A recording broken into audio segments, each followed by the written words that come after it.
Mehsana urban બેંકની ચૂંટણી અનુસંધાને વિશ્વાસ પેનલની પાટણ ખાતે 1200 સભાસદોની જંગી ઉપરથી વચ્ચે સફળતાપૂર્વક જંગી બહુમતીથી તેના વિશ્વાસ સાથે ગોપી પાર્ટી પ્લોટ પાટણમાં ચૂંટણી સભા યોજાઈ હતી, જેમાં શ્રી ડી.એમ. પટેલના નેતૃત્વ હેઠળ વિશ્વાસ પેનલના 8 ઉમેદવારોને જંગી બહુમતીથી જીતાડવા માટે આહવાન કરેલ.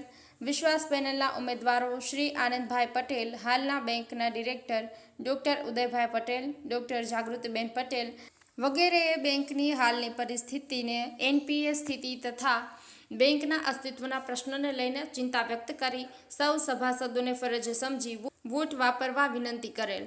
શ્રી ડી.એમ. પટેલને બેંકના અગાઉના સમયના ગેરવહીવટ અંગે અને 1000 કરોડ એનપીએ બાબતે સવિસ્તાર માહિતી આપી સભાસદોને જાગૃત કર્યા અને વિશ્વાસ ચેનલના ઉમેદવારોને વોટ આપતા વિનંતી કરી વિજય બનાવતા આહવાન કર્યું હતું.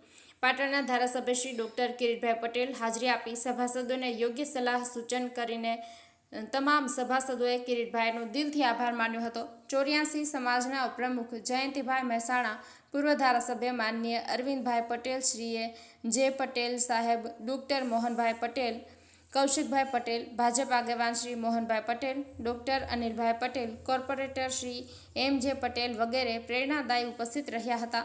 84 ઉન્નતીય મંડળ પ્રમુખ બી.એન. પટેલ દ્વારા મંચસ્થ મહાનુભાવોને તેજ પર બિરાજમાન કરવામાં આવ્યા હતા. યુવા 84 પાંખના પ્રમુખ શ્રી જીમિતભાઈએ સૌનું ઉષ્માભર્યું શાબ્દિક સ્વાગત કર્યું હતું અને આજે રાત્રે રાધે આર્કેડ કોમ્પ્લેક્સમાં વિશ્વાસ પેનલની ઓફિસનું opening APMC vice chairman Jayantibhai Patel, Sardar બેંકના ડિરેક્ટર તથા કનૈયા બોરવાલ, હરિભાઈ પટેલ સમાજના અગ્રણીઓ ઉપસ્થિત રહ્યા. ઉન્નતિ મંડળ તેમજ યુવા ટીમ અને મહિલા ટીમ દ્વારા વિશ્વાસ પેનલની સભા ઓફિસ ઓપનિંગ માટે મહેનત કરી હતી. સભાના અંતે જયેશભાઈએ સૌનો આભાર વ્યક્ત કર્યો હતો. રાજુભાઈ ડી. પટેલ, પાટણ ન્યૂઝ 24.